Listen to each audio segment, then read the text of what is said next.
Muchísimas gracias.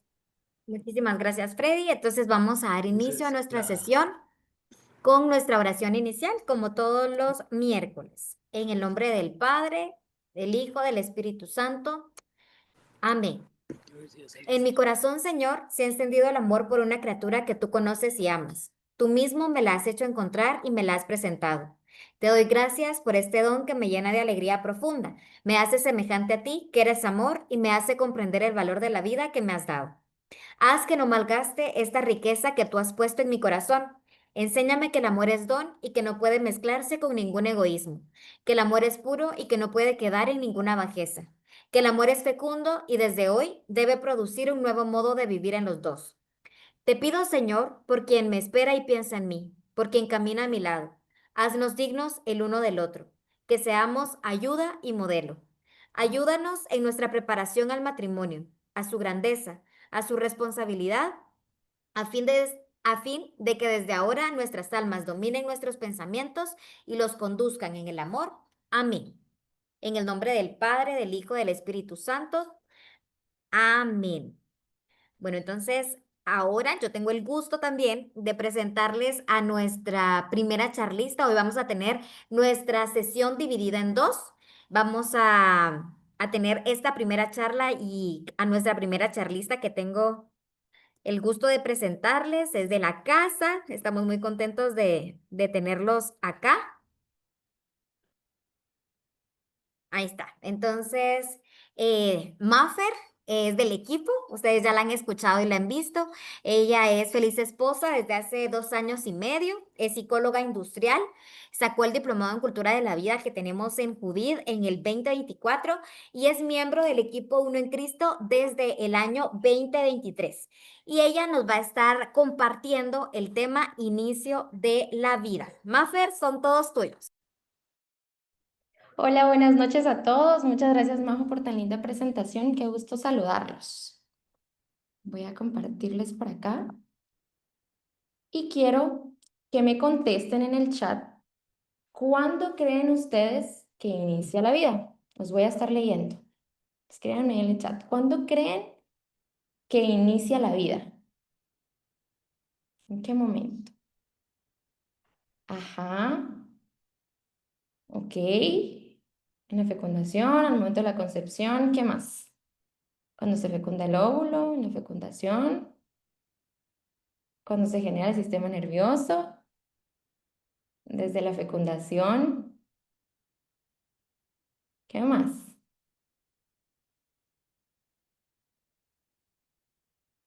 Pues muy bien, excelentes respuestas, me encanta, los felicito. Quiero que vean este video.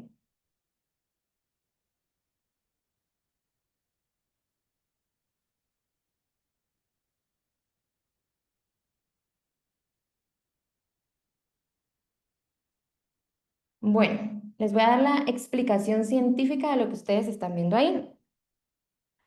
A este fenómeno comúnmente le llaman la chispa de zinc. ¿Qué es lo que sucede? Que hay una liberación de iones de zinc que provoca este halo de luz que ustedes ven aquí. ¿Y en qué momento? ¿En qué momento se produce este halo de luz y esa liberación de iones de zinc? Bueno, se produce en el momento exacto en el que el espermatozoide fecunda al óvulo.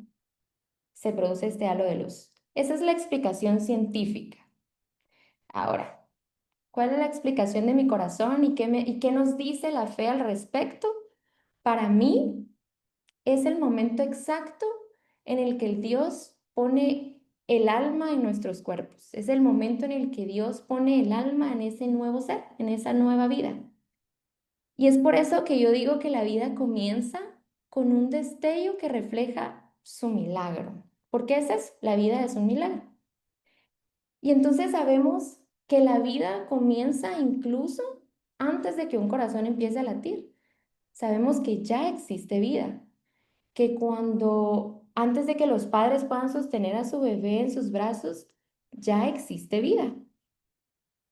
Y hoy yo no solo vengo a hablarles de división celular, de etapas de gestación, sino de algo mucho más profundo que va más allá de lo biológico.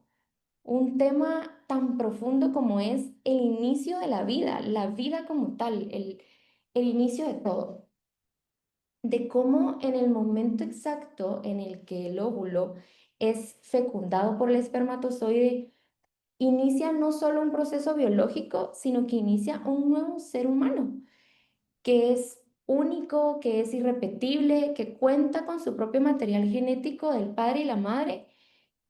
Y es por eso que en ese momento produce esta chispa tan linda y tan especial que nos habla más allá de que no solo es un proceso biológico. Pero claro que para entrar un poquito en contexto, pues necesitamos también mencionar algunos términos médicos y científicos, pero lo vamos a tratar de hacer de la manera más amigable posible. Y ahora bien, ¿qué nos respalda? ¿Qué nos dice la literatura médica respecto al inicio de la vida? Acá les traigo solo 3 referencias bibliográficas. Claro, existen muchísimas, pero yo les voy a mencionar acá 3 de ellas. En primer lugar, tenemos el libro de Lagman, que es un libro usado comúnmente a nivel mundial por la mayoría de médicos, y es este libro por el cual la mayoría de médicos a nivel mundial ha aprendido sobre embriología. Y esta literatura nos dice textualmente que el desarrollo de un ser humano comienza con la fecundación, justo como ustedes mencionaron en el chat, que es un proceso por el cual 2 células altamente especializadas, el espermatozoide del macho y el ovocito de la hembra, se unen para dar inicio a un nuevo organismo, que es el cigoto.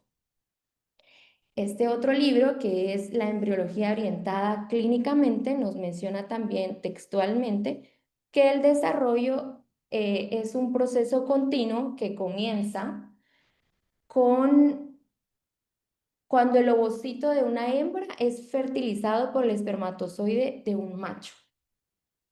Y como tercero tenemos el libro de Lo esencial o lo básico sobre la embriología humana. Y nos dice de manera textual que el desarrollo comienza tras la unión de los gametos masculino y femenino o células germinales durante un proceso conocido como fecundación o concepción.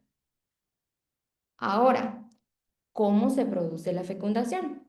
Bueno, sabemos que las mujeres contamos con un aparato reproductor que está formado por el útero, una trompa de falopio del lado izquierdo que termina en un óvulo, en un ovario, perdón, la trompa de falopio del lado derecho que termina con un ovario, y normalmente, no en todos los casos, pero normalmente las mujeres cada mes ovulamos por un ovario distinto, es decir, un mes por el ovario izquierdo, un mes por el ovario derecho y así sucesivamente. ¿Qué sucede en este momento? Cuando el ovario madura el óvulo asciende por las trompas de falopio en busca de ser fecundado. Cuando existe el acto conyugal, los espermatozoides ingresan por la vagina, ascienden por el útero, por las trompas de falopio en busca de un óvulo al cual fecundar.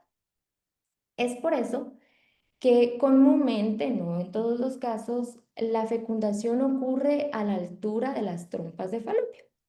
Y este óvulo fecundado continúa su camino por las trompas de falopio hasta llegar al útero en el cual se va a implantar. Entonces, les pregunto nuevamente, ¿cuándo inicia la vida? La ciencia nos lo respalda y nos dice que la vida inicia cuando el espermatozoide fecunda el óvulo y se forma una nueva célula llamada cigoto, que posee toda la información genética que determina sus características y cuenta, por ejemplo, pues con el ADN del padre y de la madre, con sus propias características, su propia estructura cromosómica, lo que la hace un ser único e irrepetible, que lo único que va a necesitar es tiempo, alimentación y un ambiente adecuado para su crecimiento y desarrollo. Ahora se preguntan, ¿qué pasa desde el día 1 de la fecundación hasta el día más o menos 6 aproximadamente. Bueno, este nuevo ser vivo, que en este momento le vamos a llamar cigoto, empieza su división celular en 2, 4, 8, 16 y así sucesivamente hasta formar una masa de células que se le llama mórula. Esta mórula continúa su división celular transformándose o haciendo una cavidad interna y llamaremos ahora blastocito. Este blastocito es el que se implanta en el útero porque encuentra un terreno fértil que es el que lo va a ayudar a conseguir sus alimentos y su oxígeno. Entonces, si se dan cuenta, aquí al ser fecundado el óvulo, sigue su camino, se va haciendo su división celular hasta implantarse en el útero. Es importante mencionar que el desarrollo del ser humano pues cuenta con diferentes etapas. Están las etapas dentro del útero del vientre materno y están las etapas fuera del útero del vientre materno. Como lo es, las etapas dentro del útero del vientre materno son tres: la etapa germinal, embrionaria y fetal.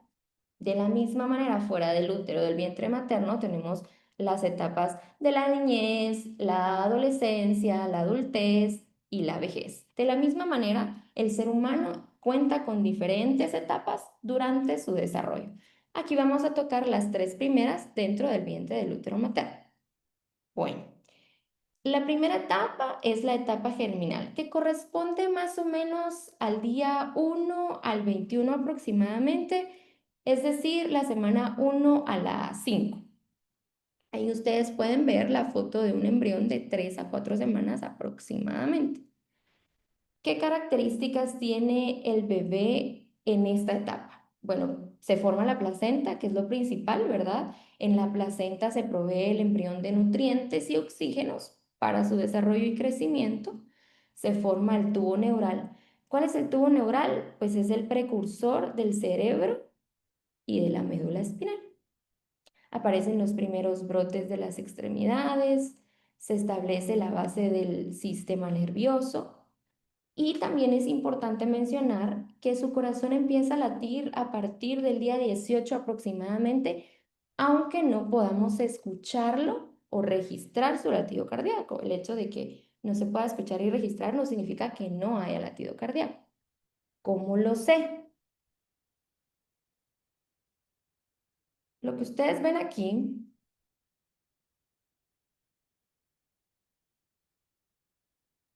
ay, no sé si lo se produce. ¿Lo ven? Este ultrasonido es una tecnología que se llama tecnología de Doppler color.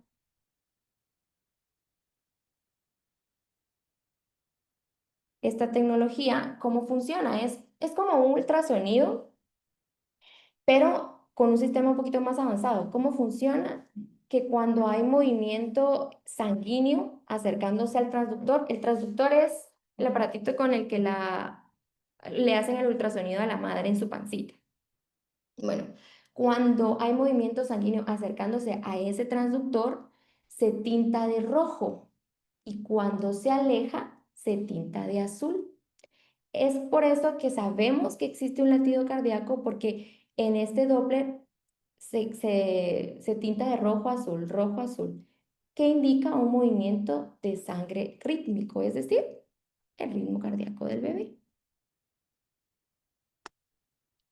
Después tenemos la etapa embrionaria, que corresponde al día 22 al 56 aproximadamente, es decir, la semana 5 a la 10. Ahí ustedes pueden ver una foto de un embrión de 6 a 7 semanas aproximadamente, un embrión de 8 a 10 semanas. ¿Qué características tiene el bebé en esta etapa? Se desarrolla su cavidad del corazón, se desarrollan sus extremidades, se puede ver aquí sus brazos, sus piernas, se desarrolla la retina, la nariz, dedos, orejas. Incluso en esta etapa ya posee huellas digitales. Entre la semana 10 aproximadamente ya el bebé entreabre los ojos, traga, mueve la lengua. Y en este momento es cuando ya podemos registrar el latido cardíaco, lo podemos escuchar y lo podemos ver. Aproximadamente al día 45, el corazón empieza a latir 2 veces más rápido que el de la madre. Que aquí me van a ayudar un poquito con el sonido, se los vamos a mandar también al grupo de WhatsApp porque estamos teniendo problemas de sonido, pero ustedes pueden ver aquí.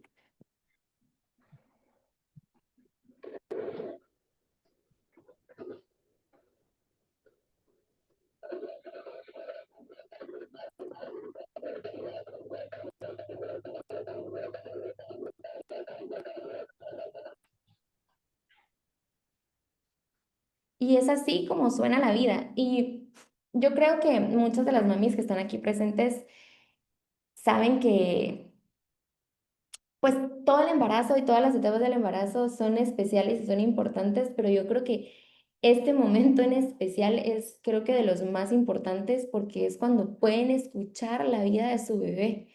Es el latido cardíaco que nos dice que ahí está, presente. Es así como suena la vida del nuevo bebé. Y nos vamos a la etapa final, que es la etapa fetal, que corresponde al día 56 hasta el parto aproximadamente, es decir, la semana 11 al parto. Y ustedes pueden ver a un feto de 10 semanas aproximadamente, en donde ustedes se dan cuenta que el bebé está completamente formado. Sus órganos y su cerebro, todos sus órganos están formados y completamente funcionales. ¿Qué características hay en esta etapa? Posee uñas, párpados, se estira, se mueve, bosteza. Sus extremidades tienen toda la fuerza y determinación. Ahí están las mamis sintiendo todas las pataditas. Su sistema nervioso está completamente desarrollado. El bebé puede entender, puede escuchar estímulos del exterior. No solo los escucha, los puede entender. Puede sentir dolor también. Y ejemplo de esto es este ultrasonido. Vean.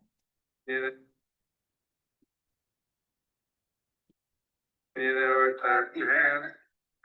Happy and you know, clap your hands. If you're happy and you know it. And your face will show it. If you're happy and you know it, clap your hands. Oh, wow. You know, clap your hands. If you're happy and you know it, clap your hands. If you're happy and you know it. And your face will show it. Bueno, y entonces se dan cuenta que el bebé no solo escuchó los estímulos de sus papás, él reaccionó ante ellos. Él escuchó cómo sus papás cantaban la canción y él automáticamente aplaude en base a la canción. Es decir, él entiende perfectamente lo que está pasando en su exterior. Y aquí tenemos otro ultrasonido un poquito más en 4D, un poquito más. Ay, pero no sé por qué no pueden verlo.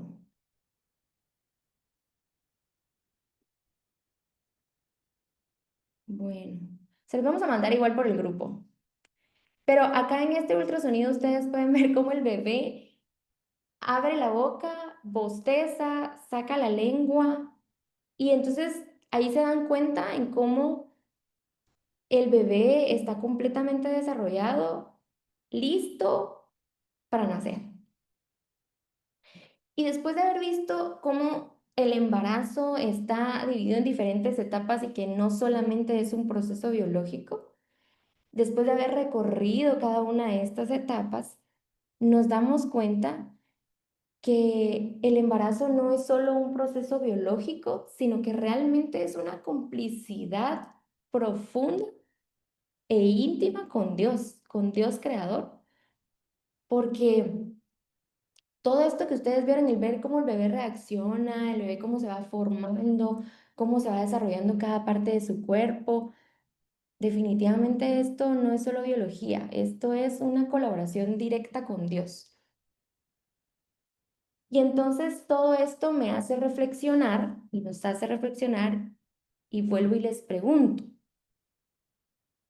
¿cuál es para ustedes el mejor lugar para que crezca una nueva vida? Les leo, escríbanme en el chat. ¿Cuál es el mejor lugar para que crezca una nueva vida? ¿Dónde? ¿Dónde creen ustedes que va a encontrar la mayor expresión de amor fecundo que trasciende en un nuevo ser? Una familia, ok, ¿qué más? ¿Qué más? En un hogar con la bendición de Dios, ajá, familia amorosa, muy bien.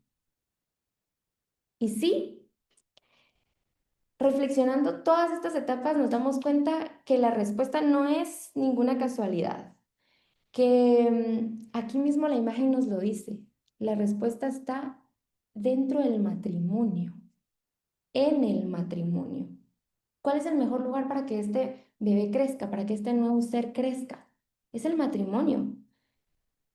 En un amor que se prometió frente al altar, una entrega total, fiel, libre y fecunda. Porque cuando la vida llega en un lugar, en una familia, en un matrimonio que está ordenado, que es recíproco, que es estable, por supuesto que va a tener raíces que van a ser mucho más profundas para florecer. Y de la misma manera en como la ciencia nos respalda, de la misma manera nuestra iglesia nos respalda. Y entonces encontramos en la encíclica de Familiaris Consortio que nos dice textualmente que el hijo es el don más excelente del matrimonio y contribuye al bien de los propios padres. Y esto es una exhortación apostólica sobre la familia y habla del embarazo no como algo meramente biológico, sino como una expresión de amor conyugal abierto a la vida. Nos dice que los esposos están llamados a acoger el don de la vida con generosidad y responsabilidad.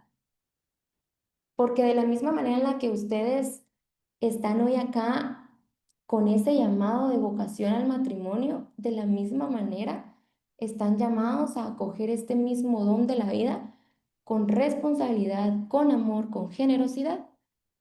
Y entonces valoramos el embarazo como un testimonio de comunión familiar, como lo veíamos el miércoles pasado, que hablaban que el acto conyugal es una comunión de los esposos con Dios.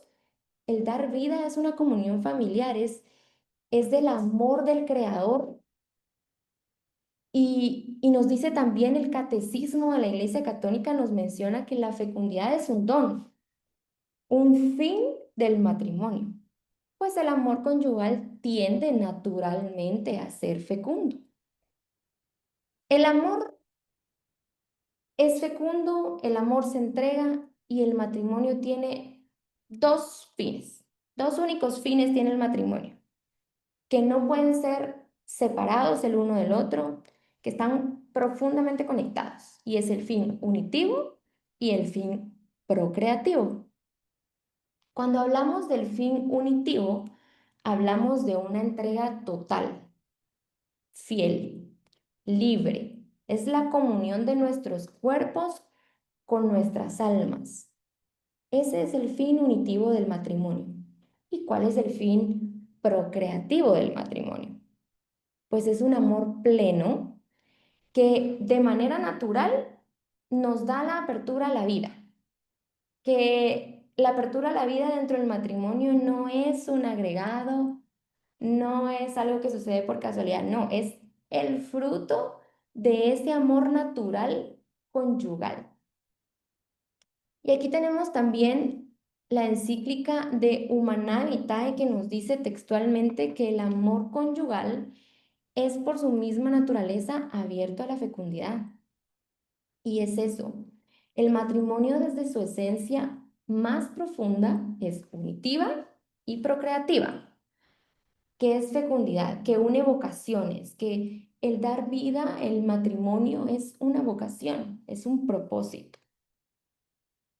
Lamentablemente vivimos en una sociedad en la que muchas veces nos presentan la maternidad y la paternidad como una decisión de los padres, como algo que podemos pues postergar indefinidamente o incluso simplemente nunca hacerlo porque no me dieron ganas, porque creen que es decisión de los padres, sin darnos cuenta que realmente nos están condicionando el llamado de Dios, el don de Dios, que estamos condicionando nuestro matrimonio como tal, porque si nosotros llegamos al altar pensando en, pues no quiero hijos, o no sé si quiero hijos, o vamos a ver si nos dan hijos, entonces, pues no existe un matrimonio como tal, porque como nos dice el Humanae Vitae, el matrimonio la fecundidad dentro del matrimonio es un sí del amor conyugal, es un sí a ser un instrumento de Dios para dar vida al mundo. Básicamente el matrimonio son dos sís. El sí que une, que nos da Dios, ¿verdad? El sí que nos da Dios para dar vida al mundo, porque sin ese sí tampoco nosotros no podemos hacer mucho. Y el sí de nosotros como matrimonio de ser instrumentos y estar en las manos de Dios. El Evangelio Vitae nos dice que la maternidad implica una colaboración singular con el misterio de la vida y la creación. Y vean qué profundo es esto, porque nos dice que el embarazo no solo es un proceso biológico, como ya lo vimos, sino que es una cooperación con Dios. Ustedes se imaginan lo importante que es la paternidad y la maternidad porque estamos colaborando directamente con Dios. Entonces vemos cómo cada hijo no es una casualidad, no es un derecho tampoco, tampoco es una decisión de los padres, es un regalo, es un don, es un llamado. Y entonces nos preguntamos qué tipo de vida soñamos construir con la persona que amamos. ¿Qué es lo que queremos construir con la persona que amamos? Porque la unión matrimonial no solo nos permite traer hijos al mundo, sino que creo que el trabajo más importante de los padres es educar hijos para el cielo, en dar un sí generoso y educarlos para el cielo. Y después de haber recorrido pues las etapas del embarazo, el cómo se produce, en qué nos respalda científicamente y la iglesia, les invito a reflexionar y a que estas preguntas se tomen un día, un cafecito con su pareja y se pregunten, ¿qué mentalidad tengo sobre la maternidad y la paternidad? Yo, María Fernanda, esposa, ¿qué pienso respecto a la maternidad? ¿Qué piensa mi esposo sobre la paternidad? ¿Qué vida quiero construir en nuestro matrimonio con hijos? ¿Y qué valores queremos transmitir desde nuestro matrimonio? No se trata solo de traer hijos al mundo, se trata de formar familias, de construir personas con un proyecto de vida claro para el cielo. Y así como lo vimos anteriormente, el útero, pues es el espacio físico que protege, que ayuda al desarrollo del bebé. El matrimonio, para lo que ustedes están llamados, es el espacio espiritual y emocional que resguarda esa nueva vida, que es donde se gesta su historia, que es donde se gesta ese amor conyugal y ese fruto del amor conyugal. Hoy más que nunca, el mundo necesita de matrimonios como los que ustedes están formando, como los que ustedes se están preparando, que no tengan miedo de amar con generosidad. Necesita de esposos y esposas que acojan la vida como no como una carga o como una decisión que podamos tomar, sino como un don, como una misión, como un llamado, como lo que es una vocación.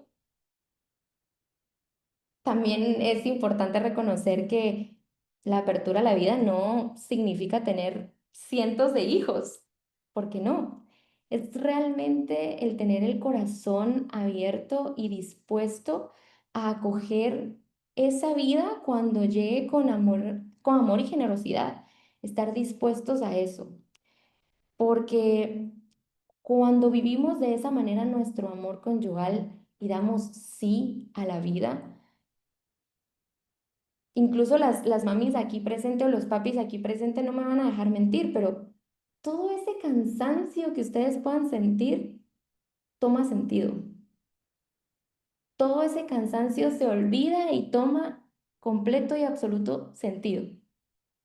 Y los papis aquí no me van a dejar mentir, porque ese es el amor unitivo y procreativo que el matrimonio nos enseña, que el matrimonio nos da como fin natural.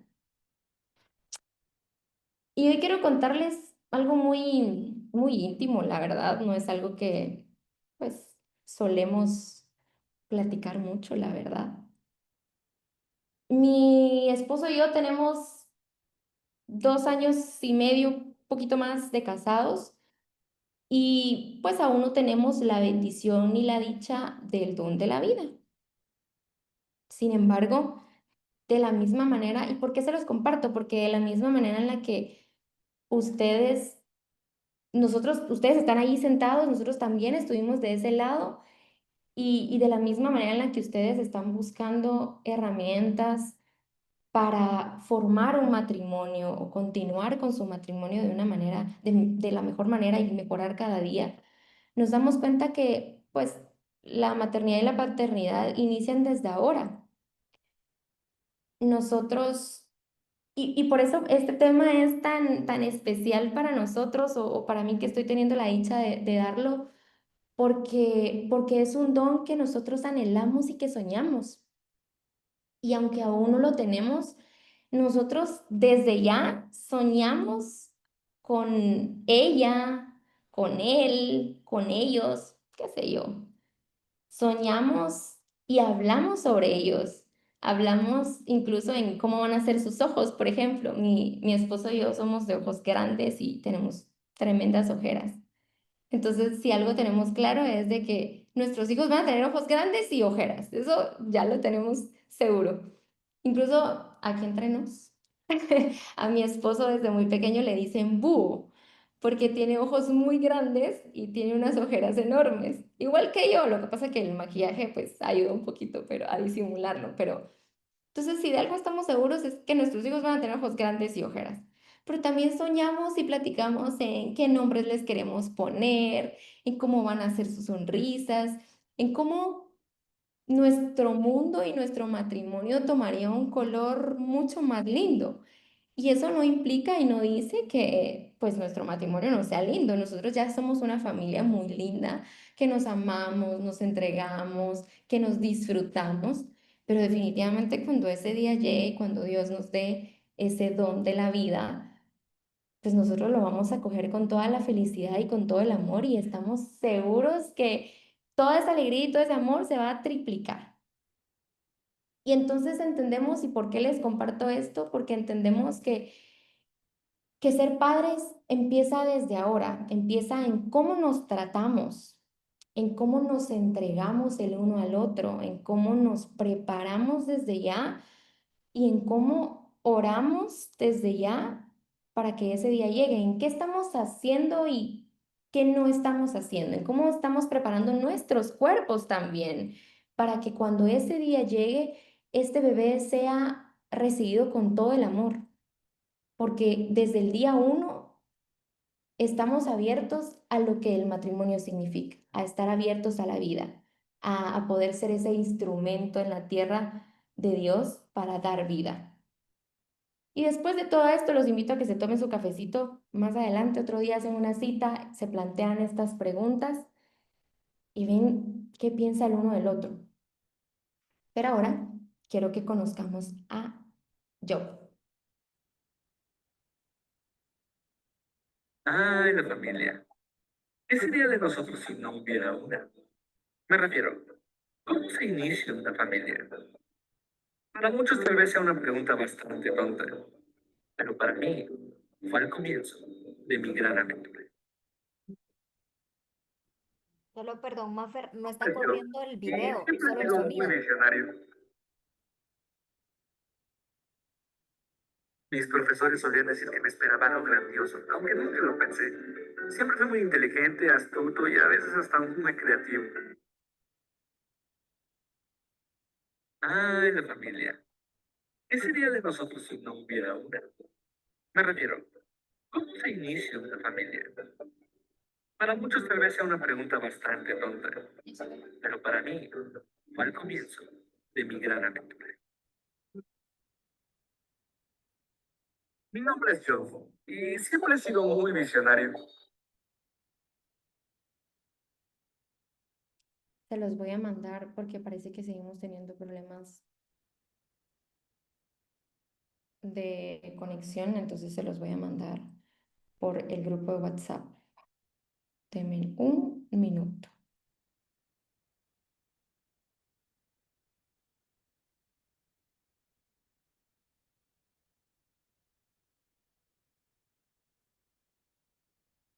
Porque no quiero que se pierdan este video.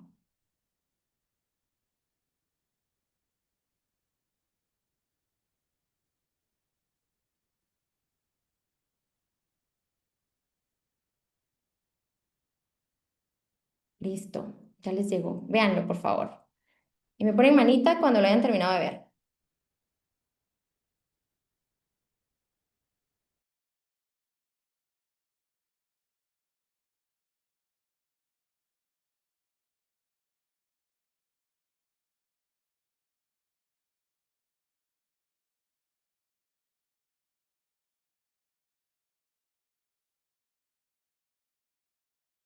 Creo que no les llega, ¿verdad?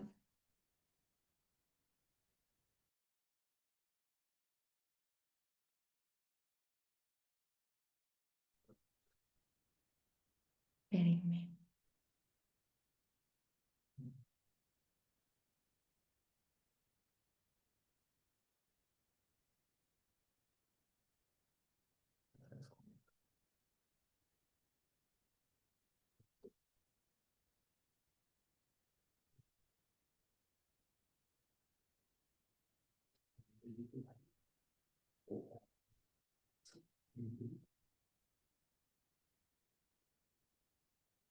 Un poco.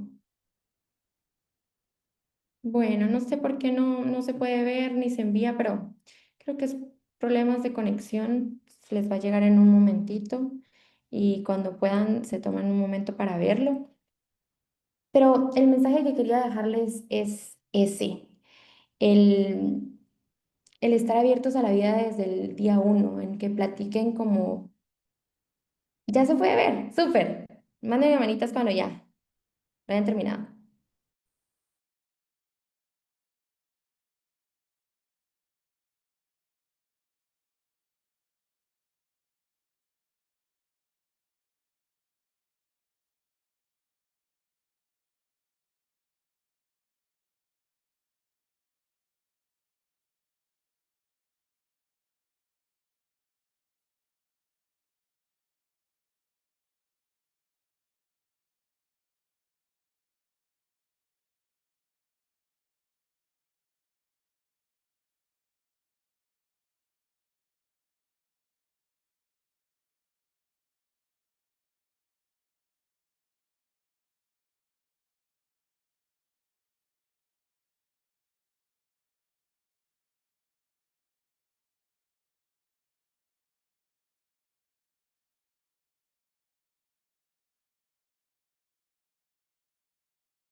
Mi nombre es Joe y siempre he sido muy visionario.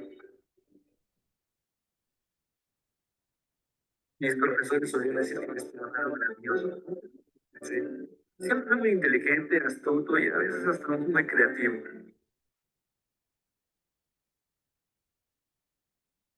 Siempre aquí conmigo. Aunque aún no lo conocía.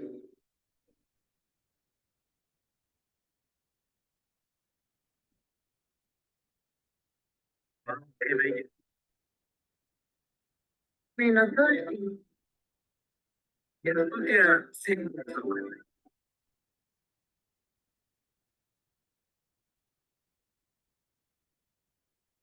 Y a veces hasta de más.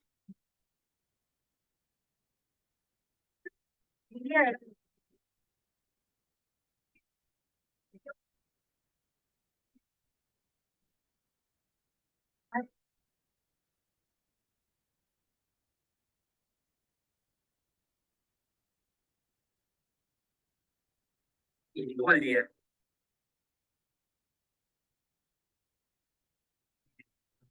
Mira,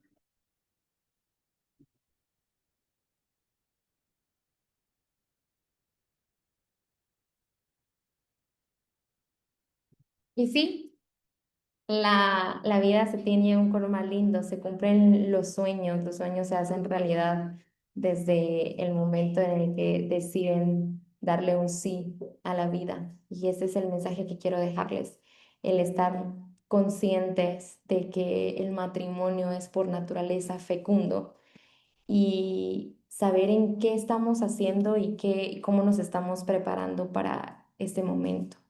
Y posterior a mi charla, pues vine una charla por mi esposo que habla justamente de eso, de qué estamos haciendo y qué estamos dejando de hacer para que nuestro matrimonio sea fecundo. Muchas gracias a todos por su atención. Lamento los inconvenientes con tema de sonido. Si alguien tiene alguna duda, algún comentario, algo que quiera aportar, todo oídos.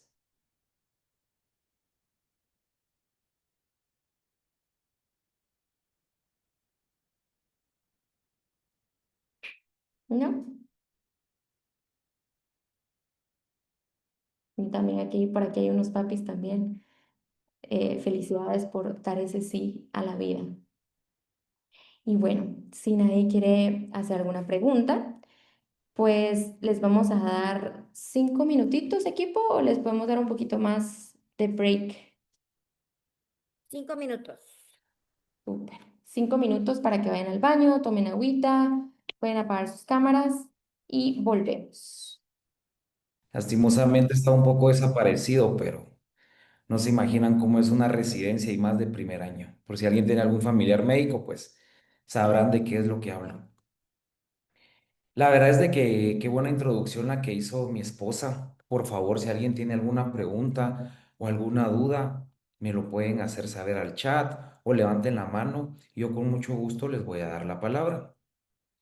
El objetivo, pues, que sea un poco interactivo y no solo yo estarles hablando, sino que también quisiera ver cómo está, si me trabo alguna vez por el internet, que no hemos tenido buena señal el día de hoy, pues que me lo hagan saber. Creo que el tema de anticoncepción ligado con el embarazo, pues es muy importante, ya que primero que nada, debemos de saber de que la situación en Guatemala es algo que a mí me ha preocupado bastante. Yo no tenía idea de cómo estábamos hasta que realmente fui avanzando en la carrera y fui adentrándome un poco más sobre qué era lo que decía la Iglesia Católica sobre la anticoncepción y realmente cuál es la forma correcta de espaciar a los hijos, si lo queremos ver de alguna forma, y tener una paternidad responsable. Y realmente, ¿qué es una paternidad responsable? Cuando hablamos de anticoncepción y me pongo a ver en mi carrera, ¿cuál fue la primera vez que yo tuve contacto con los anticonceptivos hacia los pacientes? Recuerdo que fue en mi segundo año de medicina. Nosotros en medicina hacemos una rotación rural desde el inicio en salud pública. Y recuerdo que íbamos a hacer encuestas a las casas de colonias y pueblos. En esa ocasión, la primera que fui fue a San Raimundo. Es un municipio de Guatemala. Y bueno, dije, vamos a ver cuántos niños hay que tallarlos, pesarlos, quiénes les hacen falta vacunas, cuántas mujeres embarazadas hay, si llevan control prenatal. Pero un ítem muy importante que era de hacer nuestro checklist era las mujeres en edad fértil, quiénes de ellas sabían sobre la anticoncepción y si sabían en qué centro de salud, cuál era el centro de salud más cercano para colocarles, ya sea la inyección mensual, la trimestral o si tenía disponibilidad en su centro de salud de anticonceptivos orales. No era preguntarles o darles educación de si si se quiere casar o no, o por si no se quiere casar, por qué no se quiere casar, o la importancia de que es la maternidad y la paternidad responsable, o la forma correcta de poder espaciar, si ya son un matrimonio felizmente casados, pues cuál podría ser la forma correcta de espaciar los hijos, de tener una paternidad responsable, sino que simplemente era un checklist de saber si ya tenían cerca dónde poderse inyectar sin conocer y sin decirles ningún efecto adverso de los medicamentos. Fue hasta mi tercer, cuarto año de medicina donde empecé a estudiar la farmacología de estos fármacos, de realmente qué más hace en la mujer, no solo es inhibir la ovulación. Cuando hablamos de anticoncepción, creo que la mayoría de mis pacientes a nivel mundial dicen, bueno, es una pastilla que me tomo y pues con esto voy a evitar tener hijos. Y hasta que yo me la deje de tomar, voy a tener hijos y no va a pasar nada. Pues realmente traigo la evidencia que hay actualmente, qué es lo que sucede con estos fármacos. Y pues primero quisiera definirlos. ¿Cómo vamos a definir la anticoncepción? Pues la anticoncepción la vamos a definir como cualquier intervención, ya sea método o procedimiento, que va a reducir la probabilidad de un embarazo luego de un acto sexual. Ninguno es 100% efectivo. Podemos hablar tal vez de un procedimiento como una histerectomía, donde es quitar el útero, donde pues obviamente no va a haber embarazo. La vasectomía y la oclusión tubárica, donde es la vasectomía es donde cortan el cordón espermático en el hombre, la oclusión tubárica es donde ligan las trompas de falopio de la mujer como que si fuera un animal, donde le hacen una mutación literalmente al órgano reproductor femenino para poder evitar que el óvulo se una con el espermatozoide. Sin embargo, estos no son 100% efectivos, la eficacia es alta, sin embargo, no lo es. Por lo tanto, el único 100% efectivo es la abstinencia. Vamos a ver qué métodos nos permite la Iglesia Católica, qué métodos se pueden utilizar para espaciar a los hijos y tener una paternidad responsable. Aquí puse imagen de qué es los métodos más comunes. En Guatemala, lo que más se coloca son implantes. No se imaginan la cantidad de pacientes que llegan con implantes en su brazo y están felices de que tienen un implante y que no tienen que irse a inyectar cada mes, cada 3 meses con su ginecólogo o al centro de salud. Los dispositivos intrauterinos abundan. En toda paciente diabética, hipertensa, antecedentes, dispositivo intrauterino. Vamos a ver las complicaciones de estos métodos hormonales, tanto con la píldora como inyectables mensual y de 3 meses, parches, anillos vaginales, condones, que son métodos de barrera, y también el método del retiro, que es la forma común que en Guatemala dicen las mujeres que mi esposo me cuida, y espermicidas. ¿Con qué quiero iniciar? Primero, pues quiero hablarles a nivel mundial, ¿qué está pasando? ¿Qué está pasando con los anticonceptivos? Pues primero que nada, 99% de las mujeres que han tenido relaciones sexuales han utilizado por lo menos un método anticonceptivo, hormonal y no hormonal. Es decir, desde un condón, condón masculino, femenino, la pastilla del día siguiente, o realmente tomar todos los días un nivel alto de estrógeno o de algún método hormonal para que no suceda la ovulación. Pero como vamos a ver más adelante, no solo evitar la ovulación, sino que algunos de estos y que son los más usados a nivel mundial, que son los a base de progestágeno y estrógeno, tienen un efecto abortivo. Y les voy a explicar cómo es que sucede este efecto abortivo y qué es lo que está pasando. Esta es la literatura, esta es la bibliografía donde pueden consultar todos los datos que les voy a dar por si les queda duda. Son datos que yo no me estoy inventando de lo que está pasando en el mundo. 88% de las mujeres sexualmente están usando anticonceptivos actualmente. Eso equivale a 874 millones. Imagínense la cantidad de mujeres que están usando algún tipo de anticonceptivo en el mundo.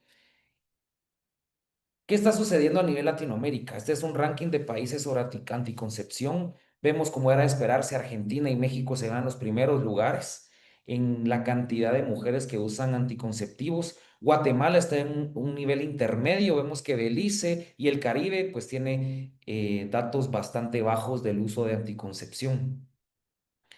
La prevalencia en Guatemala es, perdón, a nivel Latinoamérica es de 70%, es decir, el 70% de las mujeres en edad reproductiva están utilizando anticonceptivos orales. En Guatemala, el último dato que pude obtener es que es el 66% de las mujeres guatemaltecas en edad fértil. ¿Y cuáles son los métodos más utilizados por las mujeres guatemaltecas? Los tres más utilizados es 23% píldora, 19% inyección y 14% el condón. Y de estas mujeres que usan métodos anticonceptivos, el 57% son residentes de región metropolitana. Es decir, mujeres que podemos pensar que su nivel educativo es un poco más alto, su nivel socioeconómico también es más alto. Entonces, esto no es una cuestión de etnia, de raza, de nivel socioeconómico, sino realmente creo que es la falta de educación. ¿Qué leyes hay actualmente en Guatemala respecto a esto? Y esto me llama mucho la atención y quiero que le pongan atención. Yo sé que pereza leer todo eso, pero ¿qué es lo más importante? Actualmente hay una Guía Nacional de Anticoncepción para Adolescentes y este es un acuerdo ministerial y esto es para prevenir con educación. En esta, pues, definieron los lineamientos de coordinación, estableciendo una mesa biministerial de salud y educación para la implementación y fortalecimiento de una estrategia de una educación integral en sexualidad. ¿A qué se refieren con eso? Considerando esto, concluyeron de que iban a hacer esta Guía Nacional de Anticoncepción para Adolescentes. ¿Con qué objetivo? Para brindar una herramienta técnica sobre la utilización de métodos anticonceptivos que contribuyan a prevenir embarazos en adolescentes, basada en decisión voluntaria e informada. Esto es literal lo que está en la ley. Y esto es lo que está trabajando el Ministerio de Salud y el Ministerio de Educación en toda la población guatemalteca desde adolescentes. ¿Qué más acordaron? En el artículo 2 que es una aplicación obligatoria, ¿cómo así? Es decir, esta Guía Nacional de Anticoncepción para Adolescentes se debe de aplicar obligatoriamente para clínicas de atención integral hospitalaria en adolescentes, servicios amigables y clínicas de planificación familiar de la Red de Servicios de Salud del Ministerio de Salud Pública y Asistencia Social. Es decir, todas las clínicas, todos los hospitales nacionales deben de tener una clínica de atención integral donde brinden asesoría y administren métodos anticonceptivos desde mujeres adolescentes hasta la edad fértil o hasta que ellas quieran. Pero ¿cómo es la forma de administrarlo? ¿Qué tipo de educación les dan? Es nula. Yo trabajé pues, estoy trabajando en un hospital nacional y en ellos la clínica integral básicamente es en la parte de afuera una caja de condones para que todo el que pase agarre. Adentro pósters por todos lados de por qué deben de colocarse la inyección mensual, trimestral y regalando como que si fueran dulces los anticonceptivos. Va la mujer por primera vez a tratar de saber cómo puede tener una maternidad responsable, cómo puede espaciar los hijos y lo primero que les dicen, tome su inyección mensual y regrese dentro de un mes o tome la inyección trimestral o tome estas pastillas y tómelas por 28 días. Y se les regalamos. Pero van por un acetaminofén o un antibiótico y les aseguro que no va a haber. Entonces es algo que a mí me empezó a preocupar cuando empecé a trabajar en el área rural, que realmente invierten mucho en estas clínicas, no dando una asesoría adecuada. Creo que no deberían de obligar, deberían de exponer qué es lo que está sucediendo actualmente a nivel mundial y nacional sobre los anticonceptivos. Vean entonces qué ha surgido después de este acuerdo ministerial. En el año 2009, el Congreso de la República de Guatemala por medio de la ley contra la violencia sexual y explotación y trata de personas, modificaron el delito, a partir del delito de violencia sexual, ampliaron el rango de edad hasta menores de 14 años. ¿Qué significa eso? Que esta es la edad a partir de la cual se puede acceder a métodos anticonceptivos en Guatemala. Es decir, tal vez en un bar no le van a dar una cerveza porque no tiene 18 años, pero si va a su centro de salud más cercano, le va a dar anticonceptivos y los que ella desee, porque va a ejercer sus derechos sexuales y reproductivos. Y miren, a partir de eso, en 2013 se lanzó la campaña Protégeme del embarazo. Yo escuché ese título y solo digo, ¿cómo, a qué le están enseñando a las niñas guatemaltecas? Y esto no es algo que yo haya visto, que esto lo está en una comunidad, es a nivel de toda la República.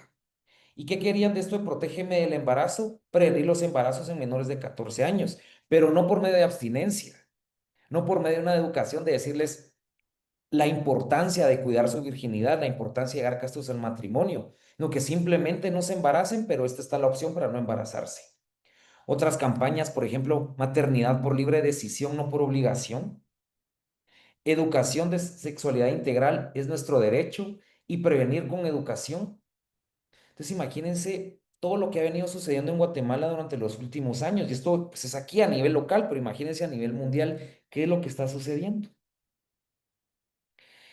Ahora bien, imagínense llegar a su centro de salud y que lo primero que reciba la mujer es qué método de planificación familiar va a ser el más eficaz para ella para evitar embarazarse. Y que ella decida cuándo va a volver a embarazarse por medio de métodos hormonales. Y este es el día a día en todos los centros de salud de Guatemala. Miren cómo llegan colegios y escuelas a hablar sobre que para ellos es educación sexual, donde realmente lo único que están haciendo es decirles que para evitar el embarazo deben de tomar estas drogas y no realmente el punto de vista ético y moral que debe de ser. Entonces, pienso que nos están ganando terreno a todos los que estamos a favor de la vida. Imagínense cuánto de esto, si esto lo orientáramos, todos estos esfuerzos, todos estos recursos los orientáramos en vez de venderle a las mujeres, a la población guatemalteca, venderles el mejor método hormonal para las mujeres, ¿por qué no vendamos una correcta educación? Y realmente respetando de esa forma la dignidad de la mujer guatemalteca. Esta fue una publicación del Hospital Nacional de Chimaltenango. Asisto a todos los hospitales, pero puse esta como por ejemplo, miren cómo promociona. La planificación familiar es el derecho que las parejas e individuos tienen de decidir responsable, ¿ok? Estoy de acuerdo. Responsable, sí. Libre voluntariamente el número de hijos que quieren tener y cuándo tenerlos. Y dice, para la planificación familiar existen distintos métodos anticonceptivos, tanto temporales como permanentes. Este día, con el apoyo de la Clínica de Planificación Familiar, ojo, es una clínica de planificación familiar del Hospital Nacional de Chimaltenango, compartimos la información de distintos métodos anticonceptivos y cuáles pueden ser aplicados en este centro asistencial. Y puede llegar desde una chica de 14 años en adelante a solicitar el método anticonceptivo que ella exija.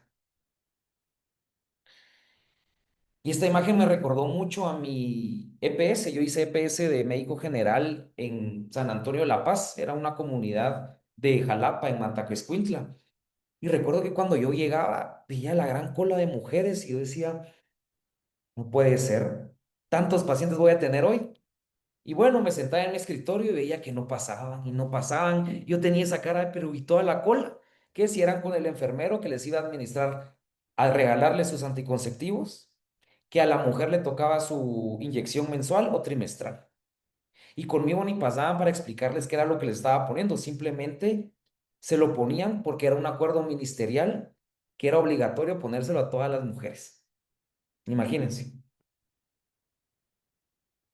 Por lo tanto, pues, ahora quiero hablarles un poco de historia. Las puse en contexto mundial, contexto qué está pasando en Guatemala, la realidad que vivimos. ¿Y esto desde cuándo empezó? Básicamente lleva 100 años. La primera persona que empezó a hablar de un control de natalidad fue una enfermera de apellido Sanger que introdujo este término y fue la primera persona que fundó la liga la liga donde se realizaba el control de nacimientos. Imagínense, hace 104 años. En ese mismo año fue descubierto por primera vez una contracepción hormonal en mujeres animales. Se empezaron con animales. 16 años después, Meikis demostró que si la progesterona, que es una hormona que produce la mujer, la podían sintetizar en un laboratorio para administrarla y que ésta tenía un efecto anovulatorio. Y fue hasta 1956 donde Pincus y Chan demostraron el efecto antiovulatorio que tenía la combinación de las hormonas sexuales, tanto el estrógeno como la progesterona. Y por lo tanto, un año después, la FDA, que es a nivel América la institución que autoriza el uso de los fármacos en todo nuestro territorio, aprobaron el primer anticonceptivo para uso comercial, pero fue para desórdenes menstruales. Y no fue sino 3 años después, imagínense, 3 años después de que se empezó a ver qué pasaba con las mujeres que lo utilizaban, lo aprobaron para uso de contracepción. Y quiero que se les quede esta fecha, que se les quede 1960, porque quiero demostrarles a nivel demográfico, poblacional, qué es lo que ha venido sucediendo desde los años 60 hasta nuestra actualidad. Como era de esperarse, luego de que se inicia un nuevo fármaco, por ejemplo, actualmente tenemos anticoagulantes nuevos, tenemos nuevos medicamentos que mejoran la salud cardíaca, la salud de los diabéticos, y empiezan estudios clínicos para ver la eficacia a largo plazo. Pues esta no fue la excepción. Y este fue el primer estudio que salió. Imagínense, se empezó a comercializar en 1960 y el 6 de septiembre de 1963 en la revista Science empezaron a salir los primeros indicios del problema que generaba estos anticonceptivos. Imagínense, estamos hablando de que ya llevamos 50 años estudiando los efectos adversos y se sigue comercializando como que si fuera un chicle o un dulce. ¿Qué dijo este estudio? Pues no les voy a aburrir mucho con los estudios, pero sí, ¿en qué quiero concluir? De que empezaron a reportar de que aumentaba las condiciones tromboembólicas. Para los que no están relacionados con este término, las condiciones tromboembólicas es toda condición que puede predisponer a que el paciente pueda generar un coágulo en cualquier parte de su cuerpo. Principalmente se genera en las piernas, pero también se puede generar en cualquier otra parte, principalmente a nivel cerebral.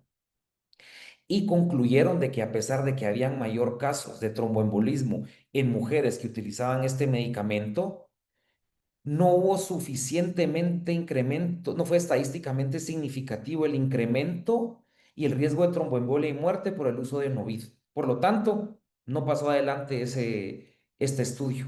Sin embargo, fueron muy criticados en su época por los métodos estadísticos que utilizaron.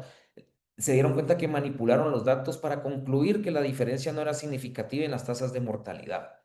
Sin embargo, Thompson y Poller, 2 años después, sí publicaron en la misma revista de que encontraron niveles elevados de factor 7 en mujeres que utilizaban varios anticonceptivos desde el tercer mes de uso de estos.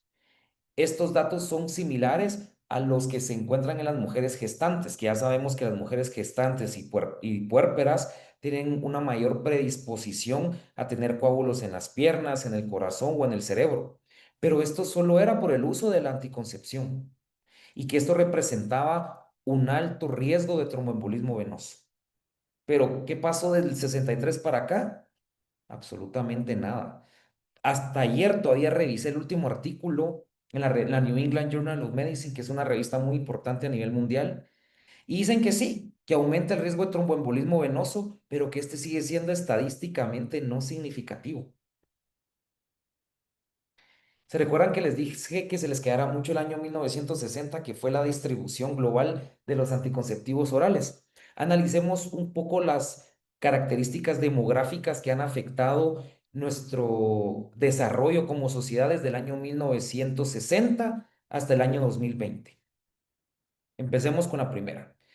Vean, el cuadro negro representa que se empezó a utilizar los anticonceptivos. Por los años 80 llegó casi un 100% y mire cómo se ha mantenido en una línea recta su uso desde los años 80 hasta la actualidad. Pero ¿qué ha sucedido? Vemos cómo ha disminuido los niños que viven con sus dos papás desde 1960 hasta la actualidad. Pero ¿qué más ha aumentado? Aumentó la cantidad de niños que han nacido de un matrimonio de una mujer que no está casada. Miren cómo se vino exponencialmente hacia arriba desde el año 1960, cómo ha aumentado la tasa de divorcio y cómo ha aumentado también el porcentaje de aborto. Por lo tanto, no es algo que la gente provida estemos diciendo que está sucediendo. Tenemos datos estadísticos donde están demostrando que desde el uso, desde que se empezó a comercializar los anticonceptivos, tenemos menos matrimonios, hijos de mamás solteras y aumentó la tasa de aborto. Te los dejo para que lo analicen, pero realmente considero que tiene una asociación estadísticamente significativa. Aquí tengo la bibliografía para cualquiera que lo quiera ir a revisar. Es una asociación médica católica, porque si esto lo buscan en un documento científico, va a costar mucho que realmente apoyen este tipo de estadística. Ahora bien, pero entonces ustedes me dirán, ¿qué pasó desde 1960 para acá? Si realmente se ha visto que hay mayor tromboembolismo venoso, hay mujeres que pueden hacer más coágulos. Lo que pasa es de que cada año las ventas aumentan más. Miren, durante el 2015, solo en el 2015, solo la Bayer, que es de las que comercializa, una de las empresas más fuertes que comercializa este tipo de medicamentos, aumentó a nivel internacional el 12%. Eso representa millones. Si vimos al inicio de la presentación cuántas mujeres están utilizando actualmente la anticoncepción, y en América Latina un 18%. O sea, su mercado es tanto América y Europa, de los 5 continentes. Y varios de esos productos incluyen anticoncepción como la Yasmin y el dispositivo intrauterino Mirena. Entonces, desde 1960 se inició la comercialización. Y miren las postales de esa época. Desde esa época, cómo han venido hablando sobre la anticoncepción y cómo el poder manipular de una forma errónea el querer ser mamá. Para hablar de los métodos anticonceptivos, quiero que los conozcan, a pesar de que yo no les vengo a hablar que los utilicen, simplemente quiero que conozcan la realidad que hay sobre ellos. Hay anticoncepción hormonal y no hormonal. Entre el hormonal vienen combinados con estrógeno y progestágeno. En las siguientes diapositivas les explico qué hace este estrógeno y progestágeno de manera fisiológica y qué es lo que hace la droga. Existen solo que traen progestágeno y también existe la de la emergencia, que es que puede hasta administrarse 48 a 72 horas luego de un acto sexual. Y los métodos no hormonales, que hay métodos reversibles y permanentes. Entre estos no hormonales podemos encontrar, como hablamos, reversibles y permanentes. Los reversibles podemos hablar el dispositivo intrauterino, métodos de barreras, condón masculino, condón femenino, espermicidas, y también encontramos la abstinencia periódica. Y entre los permanentes vamos a encontrar anticoncepción quirúrgica, ya sea voluntaria, femenina o masculina.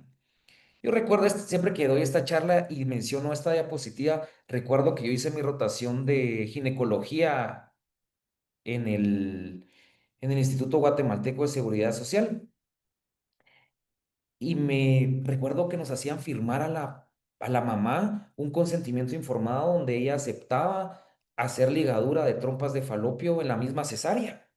Y yo recuerdo que teníamos miedo porque hasta nos dejaban castigados si no lográbamos que la mamá firmara adecuadamente esa hojita, porque entonces ya es su tercer hijo y no, ya no puede tener más, mamita. Así que hoy se opera sí o sí. Realmente, pues si tiene riesgo quirúrgico, si tiene riesgo, creo que no es la forma de realmente venderle, trasladarles esa información a las mamás, pero lo tengo tan presente, yo lo hacía. Yo iba y le decía antes de la cesárea, mire, me puede firmar aquí porque la van a operar para que ya no tenga hijos. Y las mujeres hasta se emocionaban de, ay, gracias, doctor, si no tengo que regresar después. En vez de tomarnos tal vez unos 5 o 10 minutos de explicarles qué otras opciones había para disminuir su riesgo de quedar embarazadas. Ahora bien, ¿qué es lo que sucede con estos medicamentos? Básicamente, quiero que nos centremos en 4 nombres. Yo no les vengo a hablar aquí de una clase de fisiología de la anticoncepción, pero sí quiero que sepan qué es lo que está sucediendo en el cuerpo de las mujeres. Por lo tanto, quiero que se queden con el nombre de FSH, que esta es la hormona folículo estimulante, la LH, que es la luteinizante, estrógeno, que es la E, y la progesterona. ¿Sí? Quiero que veamos esto como una secuencia de eventos que tienen que suceder en el organismo de la mujer para que pueda haber una ovulación y por lo tanto que se cumpla el ciclo de la mujer. Pongo ejemplo, miren esta maceta. Cuando nosotros sembramos una maceta, necesitamos poner la semilla, que haya agua, que haya sol, para que luego siga creciendo y luego pues pueda dar fruto. Luego de un huevo, la gallina tiene que empollar, permanecer empollando para que hayan pollitos. Miren, este niño primero tiene que conseguir un globo, inflarlo, inflarlo hasta que explote. Es una secuencia de eventos que tienen que suceder sí o sí para que esto se dé. Por lo tanto, pues esto es lo que sucede en el organismo de la mujer. A nivel de hipotálamo se secreta la hormona estimuladora de la FSH y la LH y estas vienen a estimular al ovario para que genere estrógeno y progesterona y de esta manera pueda suceder este ciclo de 28 días. Vamos a ponerlo un poco más gráfico.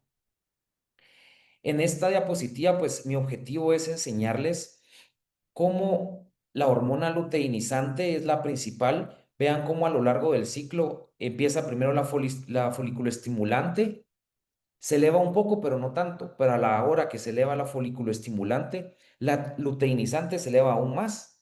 ¿Y qué sucede juntamente con la elevación de la luteinizante y la folículo estimulante? Se elevan los niveles de estrógeno, pero no la progesterona. La progesterona sigue igual.